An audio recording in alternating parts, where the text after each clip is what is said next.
یاد رکھنا ہمارا استاد ہو، ہمارا پیر ہو، ہمارا بھائی ہو، ہماری بیوی ہو، ہمارے بچے ہو، کوئی ہمارا اتنا بھلا نہیں چاہ سکتا جتنا آمینہ کے لال نے بھلا چاہا ہے۔ اندازہ تو کریں، ہم پیدا ہو چکے، پیدا ہونے کے بعد بھی پوچھو اپنی ماؤں سے، پوچھو اپنے بابا سے، پوچھو اپنے بھائیوں سے، پوچھو اپنے رشتہ داروں سے، کیا کوئی ہے جس نے ہاتھ اٹھا کر پوری رات ہمارے لیے دعائیں کی ہے؟ واللہ اللہ کی مخلوق میں کوئی نہیں ہے۔ ارے انسان پوری رات اپنے لیے دعا نہیں کرتا تو پوری رات کسی اور کے لیے کیا دعا کر سکتا ہے؟ بلکہ جو راتیں دعاؤں کی قبولیت کی رات ہے، اس رات میں بھی انسان پوری رات دعا نہیں کرتا۔ شب قدر ہے، شب برات ہے، شب معراج ہے، شب عرفہ ہے، شب عید الفطر ہے، یہ ساری راتیں ہیں، لیکن انسان پوری رات اپنے لیے دعا نہیں کرتا تو کسی اور کے لیے کیا دعا کر سکتا ہے؟ لیکن مسلمانوں، ہم امت محمدیہ ہو کر کتنے خوش نصیب ہیں کہ ہم پیدا بھی نہیں ہوئے تھے اور آمینہ کے لال ہمارے لیے پوری رات دعائیں کر رہے ہیں۔ اللہ اکبر! اور کون دعا کر رہا ہے؟ اللہ جن کی دعاؤں کو رد ہونے کے حوالے سے خطرات ہیں وہ دعا نہیں کر رہا ہے۔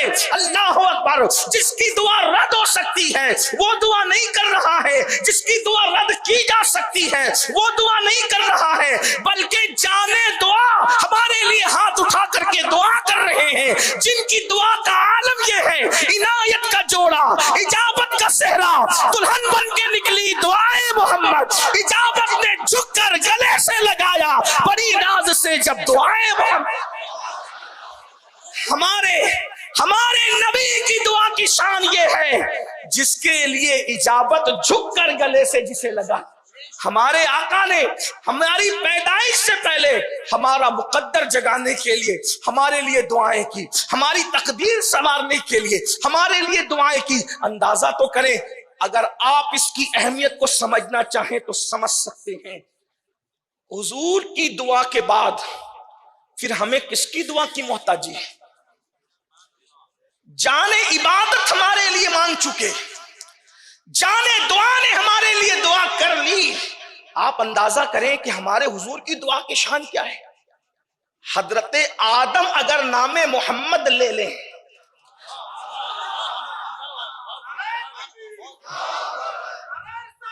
یا رسول اللہ، 200 سال تک حضرت آدم دعا کر رہے ہیں لیکن کوئی جواب نہیں آتا۔ نام محمد زبان پر آیا تو دعا کو قبولیت کا شرف عطا کر دیا۔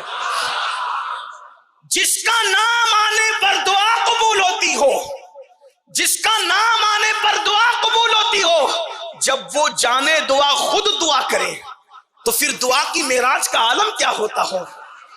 میرے آقا علیہ الصلوۃ والتسلیم ہمارے لیے کبھی مغفرت مانگ رہے ہیں، کبھی نصیبے کی بلندی مانگ رہے ہیں، کبھی کچھ مانگ رہے ہیں، کبھی کچھ مانگ رہے ہیں، اللہ کی بارگاہ میں خیر طلب کر رہے ہیں، جنت طلب کر رہے ہیں۔ اب آپ مجھے بتائیں، اتنی خیر خواہ ذات، اتنا بھلا چاہنے والی ذات جو مصطفیٰ جان رحمت کی ہے، ہم ان کا در چھوڑ کر کہیں اور بھلائی ڈھونڈنے نکلے، نہیں ملے گی۔ اس لیے کہ ہم بھلائی ڈھونڈنے کے لیے گناہوں کے اڈوں کی طرف نکلے، اور جہاں گناہ ہے وہاں بربادی ہے، جہاں گناہ ہے وہاں تباہی ہے، جہاں گناہ ہے وہاں سکون نہیں ہے، جہاں گناہ ہے وہاں قرار نہیں ہے، جہاں گناہ ہے وہاں اطمینان نہیں ہے۔ اس لیے کہ اچھی طرح یاد رکھنا، گناہ چھوٹا ہو یا بڑا، حضرت سیدنا فاروق اعظم رضی اللہ تعالیٰ نے ارشاد فرماتے ہیں، گناہ چھوٹا ہو یا بڑا، مجھے اتنا سمجھتا ہے کہ گناہ سے رسول اللہ کا دل دکھتا ہے۔ چھوٹے سے چھوٹا گناہ کرو یا بڑے سے بڑا گناہ کرو، حضور کا دل دکھتا ہے۔ آپ سے پوچھتا ہوں، اگر راستے پر بیٹھنے والے بھکاری کا کوئی دل دکھائے، آپ غور فرمائیں، جس بھکاری کی کوئی اوقات اور حیثیت نہیں ہے، اگر اس کا کوئی دل دکھا دے تو بندہ تباہ اور برباد ہو جاتا ہے۔ کسی بھکاری بھیک مانگنے والے کا کوئی دل دکھائے تو بادشاہوں کے ہاتھ میں بھیک کے کٹورے آ گئے۔ تاریخ پڑھنے، بڑے بڑے بادشاہوں کے تخت و تاج کیوں لوٹے؟ کسی کا دل دکھانے کی وجہ سے۔ بلکہ صوفیہ فرماتے ہیں، کسی بھی انسان کی جو الٹی گنتی شروع ہوتی ہے، کسی بھی انسان کی ترقی جب تنزلی میں تبدیل ہوتی ہے، کسی بھی انسان کی عزت جب ذلت میں بدلتی ہے، تو اس کے پیچھے سب سے بڑا راز یہ ہوتا ہے کہ اس نے کسی نہ کسی کا دل دکھایا۔ اللہ کے نزدیک دل دکھانے سے کوئی بڑا جرم نہیں ہے، کوئی بڑا گناہ نہیں ہے۔ اب آپ مجھے بتائیں، راستے پر بھیک مانگنے والے بھکاری کا اگر دل دکھا دیں تو بادشاہوں کے ہاتھ میں بھیک کے کٹورے آ گئے، بڑے بڑے عزت دار ذلیل ہو گئے۔ مسلمانوں، کبھی غور بھی کیا گناہ کرنے سے پہلے؟ ابھی میں گناہ کے حوالے سے جنت اور جہنم کا ذکر نہیں کرتا، لیکن اتنا ضرور کہتا ہوں، کبھی غور بھی کیا کسی کافر کا دل دکھایا تو بھی الٹی گنتی شروع ہو جاتی ہے، کسی بھکاری کا دل دکھایا تو بھی الٹی گنتی شروع ہو جاتی ہے۔ اللہ اکبر! کیا خیال ہے جس کو اللہ رب العزت نے بادشاہوں کا داتا بنا کر کے بھیجا، جس کو اللہ نے بادشاہوں کا بادشاہ بنا کر بھیجا، جس کو اللہ نے شہنشاہوں کا شہنشاہ بنا کر بھیجا، جس کو اللہ نے آقاؤں کا آقا بنا کر کے بھیجا، جس کی ذات پر آقائیت ختم ہے، جس کی ذات پر بزرگی تمام ہے، جس کی بارگاہ کے اندر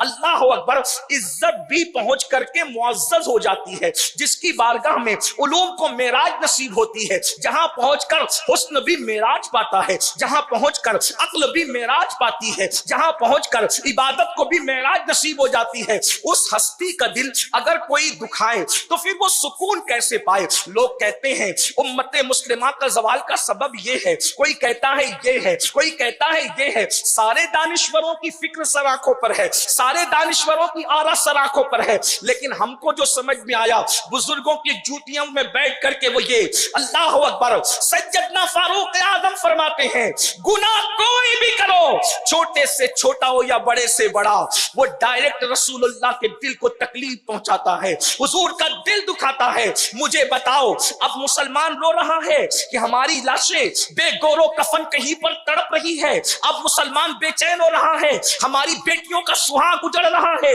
مسلمان اب بے چین ہے، مرثیہ خواہ ہے کہ لاشیں خاک و خون میں تڑپ رہی ہے، ننھے ننھے بچے یتیم ہو رہے ہیں، ہمارے گھروں سے دھویں اٹھ رہے ہیں، ہماری بستیاں جل رہی ہے، ہماری قوم گھر کے بے گھر ہو رہی ہے۔